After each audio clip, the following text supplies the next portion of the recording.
Hello everyone, and thanks for joining me. I wanted to talk about the imposter syndrome. I suffered this a lot when I first began to work in the corporate world. Now before I get started, let me tell you the definition of what that is. The imposter syndrome is when an individual doubts their skills, their talents, or their accomplishments and has a persistent internalized fear of being exposed as a fraud.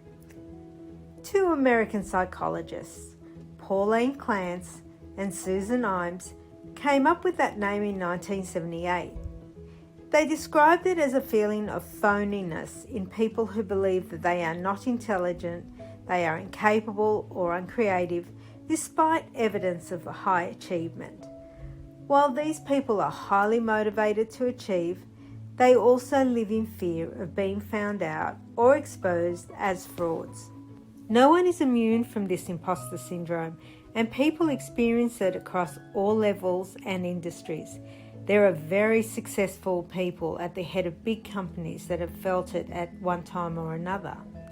There is a quote by Richard Branson that goes like this: "If someone offers you an amazing opportunity but you are not sure you can do it, say yes, then learn how to do it later." What that quote means to me is that even he didn't know what he was doing at times, but he learnt it along the way, and you can too. For a long time in my role as an executive assistant, I felt like an imposter, especially when joining a new company. I would sit in meetings and tell myself I was dumb because I didn't understand what these people were talking about, and that eventually they would find out how dumb I was. As the years went by and I spoke to more and more people, I realized that this is what a lot of people feel, whether they are an executive assistant or in any other role, especially when you join a new company. The reality is every company is different and have different jargon to learn. They also have lots of projects happening that have obscure names. So until you get settled and start learning about the company and the people and what they are working on, be gentle on yourself. In our minds, we think that we only know a little bit and everyone else knows so much more. But the reality is, we all know the same amount, but not about the same things. The imposter syndrome can manifest in different ways, and here is a list of some ways. I will only point out a few from this list. Do you have difficulty accepting praise and recognition for personal accomplishments? Are you reluctant to accept promotions or new assignments because of not feeling ready? Is your procrastination caused by an immobilizing fear of failure?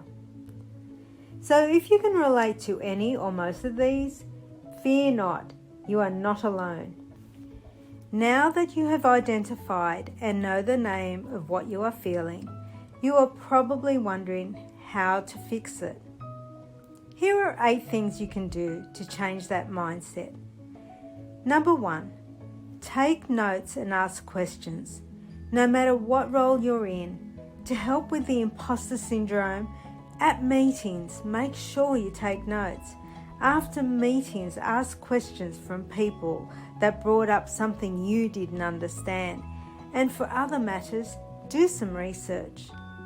Number 2, don't give up. No one starts off knowing everything. We need to keep learning.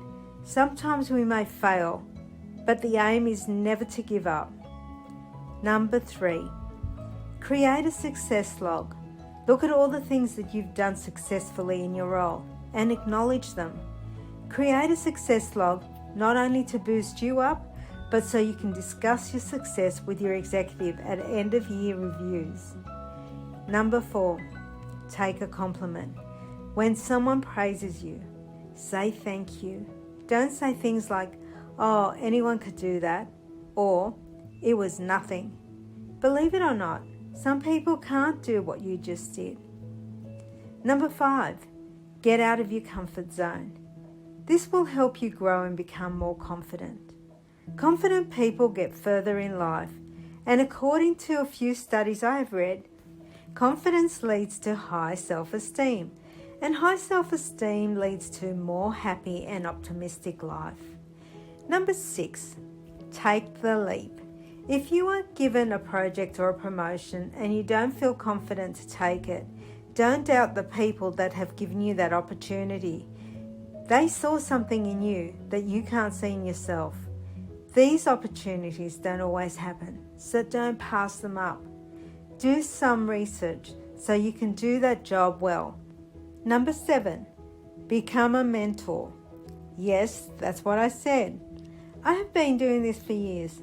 It will be hard at the beginning until you find your groove, but once you get in that groove, it will reveal the skills you have taken for granted and helps you recognize the things you have achieved whilst helping other people.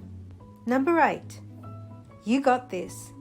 When you are feeling like a fraud or feeling overwhelmed about doing something, acknowledge what you are feeling is imposter syndrome and it's real. It was given a name, so it happens to a lot of people. Tell yourself that you can do this. You got this, because you really do. Now, going back to what I shared earlier about sitting in meetings of a company I just joined in my early years as an executive assistant and telling myself, I don't know what they are talking about, therefore I am dumb.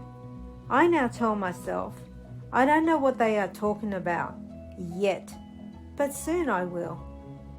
Having a little bit of an imposter syndrome isn't a bad thing. It keeps you grounded. Thank you for watching. I hope you found this video informative. Don't forget to subscribe and like.